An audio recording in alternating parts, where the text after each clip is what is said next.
Bonjour tout le monde, c'est Maud, on se retrouve pour un nouveau point lecture dans lequel je vais vous parler de Ordo de Anthony Combrexel paru chez 404 éditions. On parlera ensuite des aventures de Sherlock Holmes, le tome 1 de Britannica Valero paru chez PKJ. J'enchaînerai avec La Remplaçante de Michel Frances paru chez l'Archipel. Et on terminera avec un e-book avec Les Chroniques de Sainte-Marie, le tome 1 d'un monde après l'autre, de bonnes questions de Jody Taylor, paru chez HC Éditions.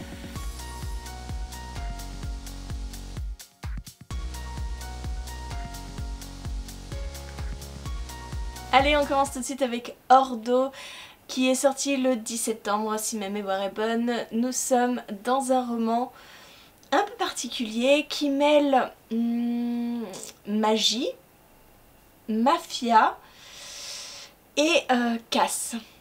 En fait, on va suivre les 5 héritiers des 5 grandes familles de l'Ordo Magicae, cette organisation qui trafique avec les démons. Oui, on peut dire ça. La magie noire est utilisée, des pactes sont passés avec les démons. Et cette organisation vient de voir son ancêtre, son guide, son chef mourir dans des conditions un petit peu étranges. Les 5 héritiers cherchent par tous les moyens à récupérer une relique, la couronne de cet ancêtre, de cet homme, pour pouvoir faire un pacte avec un démon. Voilà, c'est le résumé. On est vraiment dans un roman à l'ambiance particulière, c'est assez glauque, c'est assez noir. On apprend à connaître les personnages, ces 5 héritiers et même plus encore.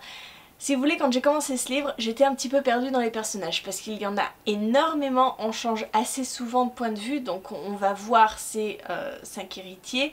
On essaye de comprendre un petit peu la relation qu'ils ont avec l'Ordo depuis le début, des relations assez compliquées. Des relations aussi entre eux qui sont assez compliquées.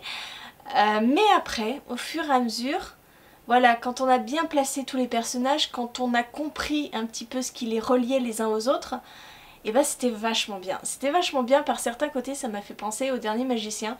Vous savez, ce livre où on va assister à un casse pour récupérer c'est pareil, c'est le livre, un livre de magie, avec des personnalités complètement différentes qui s'assemblent pour pouvoir effectuer ce casse. Et ben c'est un petit peu la même chose, on est à New York, on n'est pas dans les années 20 par contre, mais on est à l'heure actuelle, et on va voir ces 5 personnalités complètement différentes avec des buts complètement différents s'allier pour récupérer cette couronne. Il va y avoir pas mal d'embûches, c'est rempli d'action, c'est vraiment quelque chose aussi que j'ai beaucoup aimé, c'est que quand on passe la première partie où on est un petit peu perdu avec les personnages, après c'est haletant, on ne peut pas s'empêcher de tourner les pages parce qu'on a envie de connaître la suite, on a envie de savoir si ce casse va réussir, si les personnages ne vont pas trop être mis en danger, mais si, hein, bien entendu ils vont être mis en danger. Et puis il y a ce côté fantastique avec la magie noire, avec ces démons, avec toute cette problématique du bien, du mal qui apparaît, et les personnages ne vont pas s'en tirer indemnes.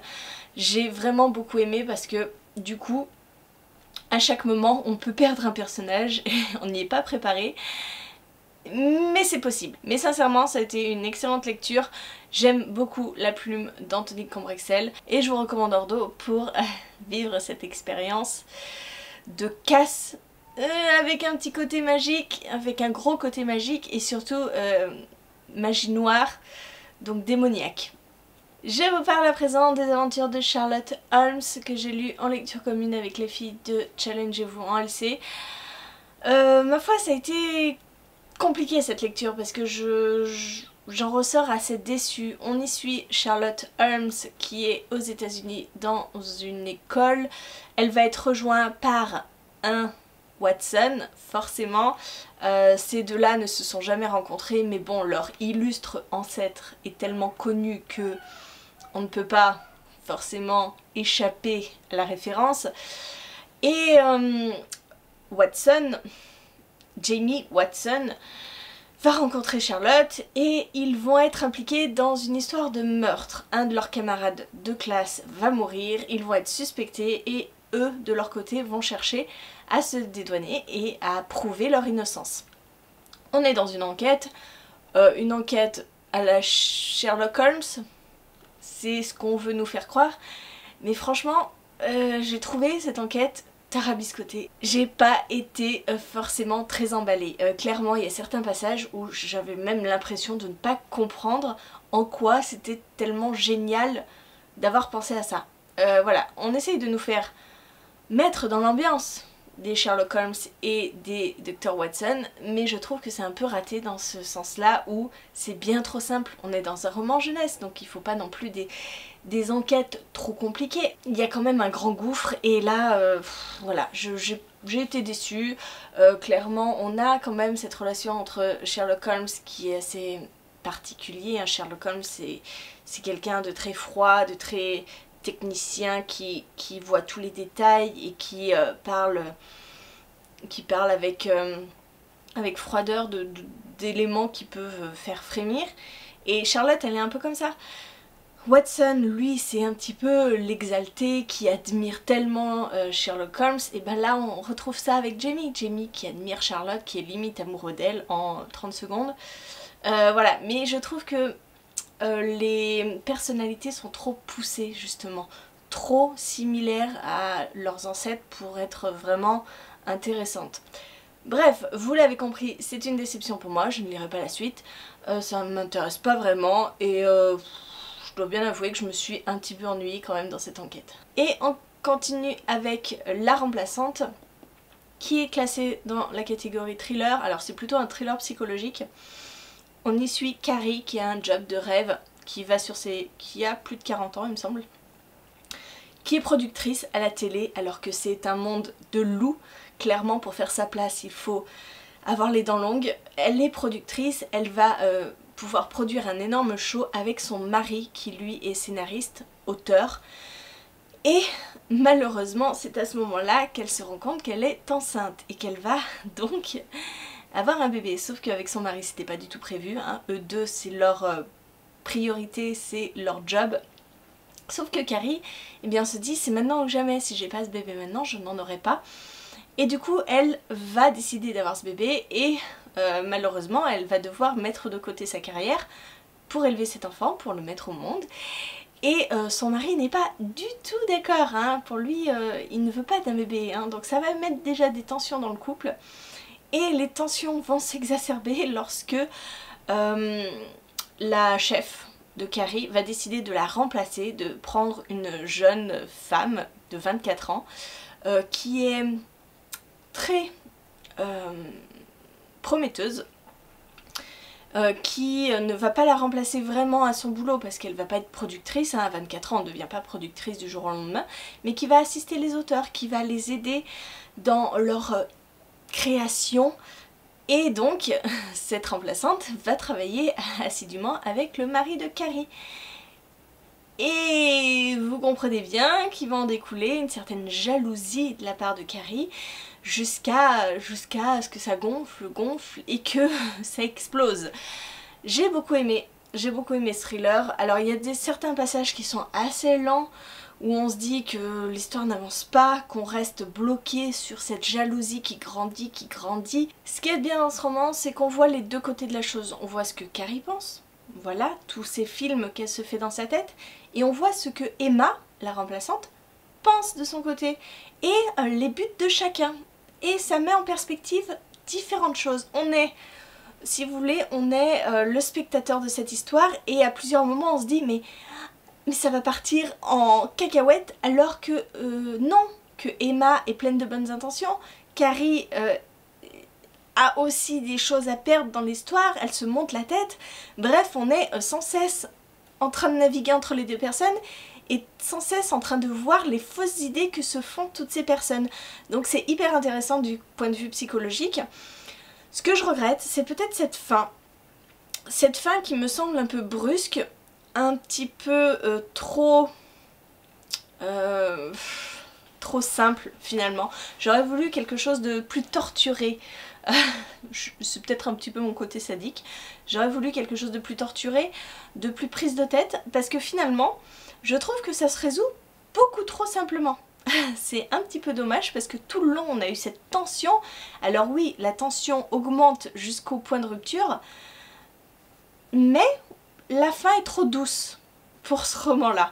Voilà, c'est le seul petit bémol que j'ai à ajouter, sinon c'est un très bon livre qui vraiment monte en tension, monte crescendo tout au long. J'ai passé un super moment, il s'est lu très très vite. Et c'était chouette d'être entre les deux personnes et de pouvoir s'insurger un petit peu sur ce qui se passait. Bon, ça va être pratique, je vais finir la vidéo avec Julia sur mes genoux. Attends, je lâche mes doudous.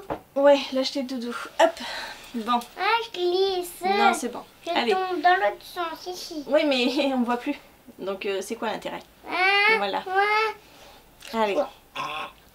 Donc on termine avec les Chroniques de Sainte-Marie. Je l'avais récupéré en e-book durant le confinement puisque la maison d'édition l'avait mis en e-book offert. Donc j'ai sauté sur l'occasion parce que ça faisait très longtemps que j'avais envie de tenter cette saga. On est dans un livre de science-fiction qui va parler de voyage dans le temps. On va suivre une jeune femme qui va être approchée par Sainte-Marie, cet institut qui fait des recherches historiques, mais pas d'une manière très conventionnelle puisqu'ils utilisent des navettes, des capsules pour remonter dans le temps, faire des observations et pouvoir retranscrire fidèlement ce qui s'est passé dans l'histoire. Donc cette jeune femme, je n'ai plus son nom puisque voilà, comme d'habitude j'ai mangé son nom. Cette jeune femme est historienne de métier et elle va être formée pour partir dans ces capsules temporelles et pour découvrir le passé, ce dont rêve tout historien, vous en doutez bien. J'ai bien aimé ce livre, c'est rempli d'humour. Je trouve qu'il y a pas mal de passages assez humoristiques, assez marrants. Simplement, j'ai trouvé l'histoire de base pas forcément originale parce que le hasard fait que j'ai découvert une série sur Netflix qui avait exactement la même portée. Mais clairement, je ne sais pas si vous connaissez Timeless sur Netflix, c'est une série, j'ai vu 2 épisodes, hein. C'est pas extraordinaire, c'est pas hyper bien joué. Mais on est sur la même chose, on est sur des historiens qui prennent une capsule et qui remontent à certains faits historiques essentiels. Bon, là ils veulent empêcher quelqu'un de changer les faits. Là c'est pas le cas, là ils observent juste dans Sainte-Marie. Mais voilà, c'était pas original. Mais du coup, et ben en fait quand je lisais ce livre, je m'imaginais la tête des acteurs, exactement leur capsule, je m'imaginais tout par rapport à cette série.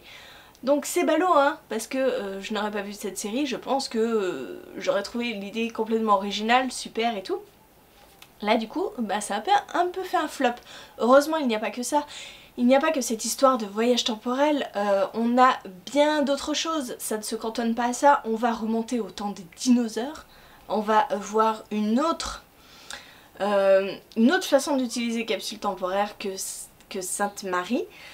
Voilà, il va y avoir des dissensions au sein des équipes, il va y avoir un but profond de changer le futur, comme d'habitude quand on parle de voyage temporel, on a toujours cette relation entre passé, présent, futur qui s'entremêle.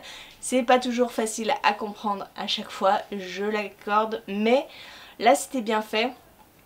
Et ça m'a bien plu, si j'ai l'occasion de lire la suite, je lirai la suite parce que j'ai beaucoup aimé cette jeune femme, j'ai beaucoup aimé son tempérament qui ne se laisse pas marcher sur les pieds, j'ai beaucoup aimé la relation qu'elle avait avec les autres, des autres qui sont pas forcément les gentils. On a des pertes aussi, c'est pas forcément le monde des bisounours, mais c'était sympa. Je vous dis, sans cette série sur Netflix, je pense que j'aurais adoré ce bouquin. À voir si je continue, à voir si je prends les bouquins, si je me les prends en e-book, je sais pas encore trop, c'est pas ma priorité parce qu'ils sont quand même nombreux, hein. Je sais plus combien il y a de tomes mais il y en a beaucoup. Je suis friande généralement des histoires de voyage dans le temps, donc si j'ai l'occasion, je continuerai. Voilà, je vous ai parlé de ces 4 lectures, n'hésitez pas à me dire en commentaire si vous avez lu un de ces livres, ce que vous en avez pensé. Et moi, en attendant, je vous fais des gros bisous, je vous souhaite une très bonne journée, de très bonnes lectures et je vous dis à très bientôt pour une nouvelle vidéo.